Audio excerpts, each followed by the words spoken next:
Bonjour, bonjour famille. J'espère que vous allez bien. Moi, ça va. Je vous remercie encore pour vos abonnements, vos partages et vos likes.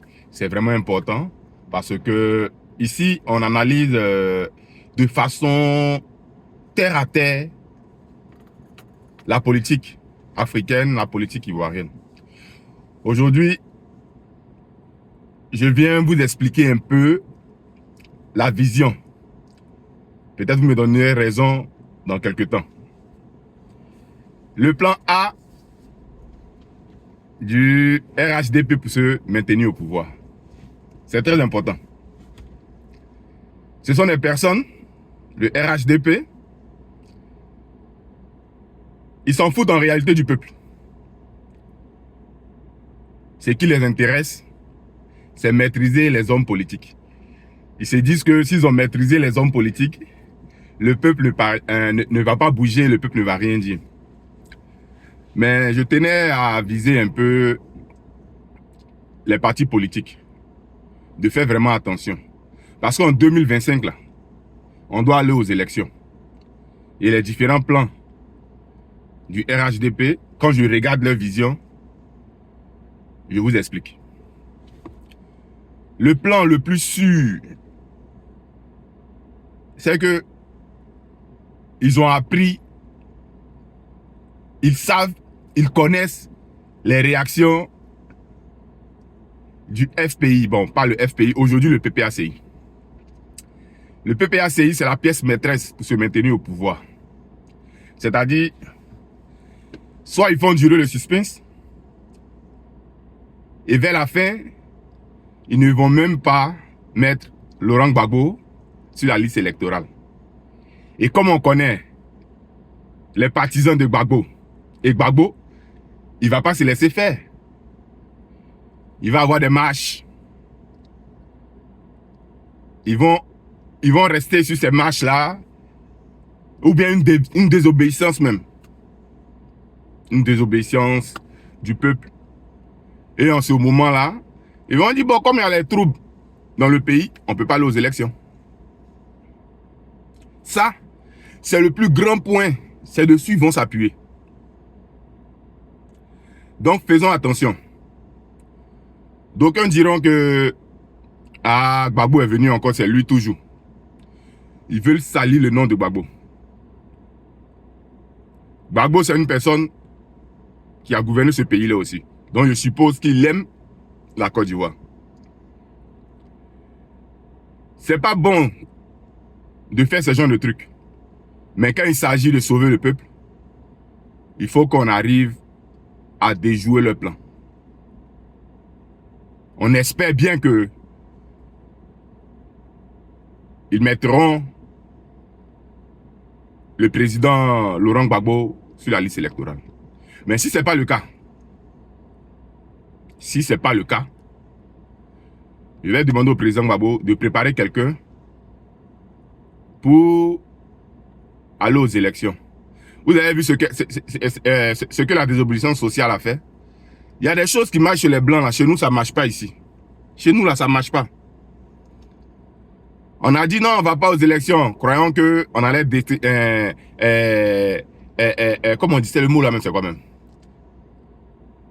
On allait faire comprendre au RHDP, qui est un parti de censé, de ne pas aller aux élections.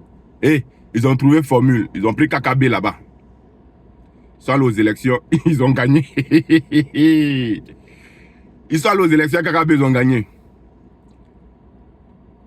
Pour les députés, les années précédentes, on n'a pas eu de candidats, tout et tout. Ils ont fait la même chose, ils sont restés au pouvoir. Donc du coup, les bases des autres partis politiques là, étaient un peu sur les fins, ils sont restés comme ça.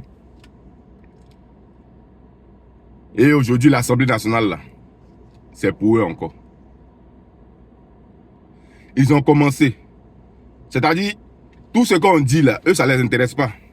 Non, on a faim. Non, l'éducation n'est pas bonne. Non, les plans de santé sont pas viables. Ça là, c'est pas leur problème. Leur problème là, comment gagner plus de temps. Et c'est ce temps-là, on ne va pas leur donner. Ce temps-là, on ne doit pas leur donner.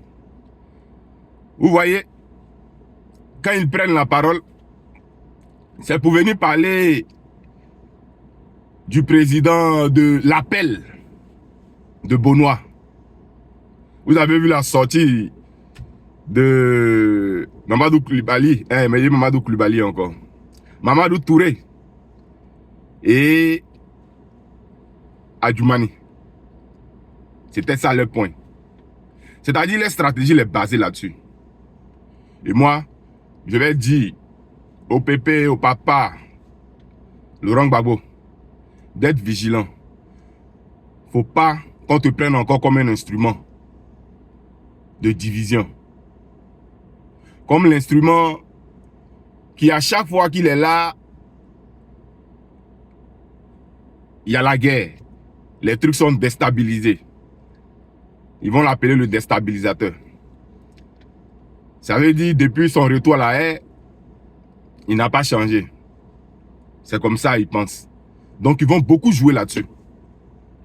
Donc, faisons attention. Donnons-nous des conseils. Parce que 2025, là, il n'y a pas d'issue pour eux. Il n'y a aucune issue. Réveillons-nous. Faisons attention. Si c'est le cas, comme je le dis souvent, redonnons au PDCI le pouvoir. Mettons-nous ensemble afin que tout le monde puisse s'exprimer demain. Parce que si ça continue comme ça sera dangereux. Tout a commencé en 99, la déstabilisation de la Côte d'Ivoire. N'oubliez pas, sous le régime Bédié. Et ça continue jusqu'à aujourd'hui. Ce n'est pas une malédiction. Il faut couper cette malédiction. Il faut la couper. C'est important. C'est mon avis en tant qu'Ivoirien. Je connais les calculs de ces gars-là. Ce sont des gens qui ont des calculs machiavéliques. Ils s'en foutent de tout. Le plus important, c'est rester au pouvoir. Faisons attention. Faisons attention. Mettons-nous ensemble. S'il faut, mettons-nous derrière le PDCI pour qu'on puisse donner les chances à tous les partis politiques de s'exprimer, afin que les autres petits partis politiques aussi puissent venir au pouvoir plus tard. Mais si c'est avec ceux-là, ne pensez pas que ça va bien se passer. Ils vont tout faire pour avoir raison. Je disais dans une vidéo que où nous on se prépare, où le peuple se plaint sur la vie des Ivoiriens, eux là ça ne les intéresse pas. Ils ont fait sortir une loi pour réduire les leaders politiques. C'est-à-dire, ils préparent des choses déjà. C'est-à-dire, quand les gens vont sortir, oh, c'est Laurent Gbagbo, ils vont le prendre encore, ils vont le mettre en prison. Ça va rébeller encore les gens. Et voilà, c'est parti encore pour 20 ans. Si vous ne voulez pas 20 ans, chers frères, chers parents, on va lutter jusqu'à ce que le président Laurent Gbagbo soit sur la liste électorale. Mais si ce n'est pas le cas, trouvons le plan pacifique. Parce que tout ce qui est pacifique va faire de telle sorte qu'ils vont tomber. C'est vrai, peut-être d'autres personnes ne vont pas aimer ce que je suis en train de dire, mais c'est une solution en tant que fils de ce pays-là, pour ne pas encore avoir des crises. Actuellement, là, ils veulent provoquer des crises. Le deuxième plan, c'est pour peut-être même commencer à créer des petits dégâts de terroristes quelque part pour dire, bon, le pays est déstabilisé. Voilà. Donc, on ne peut pas aller aux élections. 10 ans de pouvoir encore. Donc, faisons attention. Soyons vigilants. C'est le message du jour. Je vous remercie. Eh bien, n'oubliez pas, Il y a le porte-parole du PDC qui prend la parole aujourd'hui. Voilà. Donc, allez l'écouter. Il y a toujours les trucs, il y a toujours des petits trucs avec cela. Je vous remercie et bonne journée. Bon week-end à tous.